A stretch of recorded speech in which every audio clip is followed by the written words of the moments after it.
ልጅ እኮ እግዚአብሔር ስጦታ ነው። ስጦታ ደግሞ ልክ እንደዚህ ተሸፋፍኖ ሲሰጥ ነው ደስ የሚለው። ልባም ሴት ለባሏ ዘውድ ናት። ዛሬ ድሉ ላንቺ ነው ያጣው። ሁሉም የተፈጠረው ለኛ ስለ ሰዎች ህይወት እንደማሰብ የሚያስደስት ነገር አለ። እኔ ስለ ሰው ሳይሆን ስለ አንቺና ስለ እጃችን ነው መሰለኝ። እግዚአብሔር ሁሉንም ነገር የሚያደርገው ለመልካም። አትፍረድ፣ ይፈረድብሃል።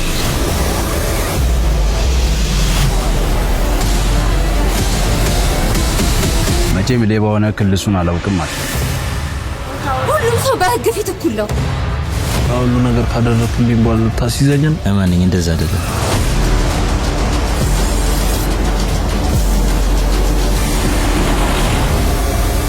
ዛሬ እርምጃ እንወስዳለን።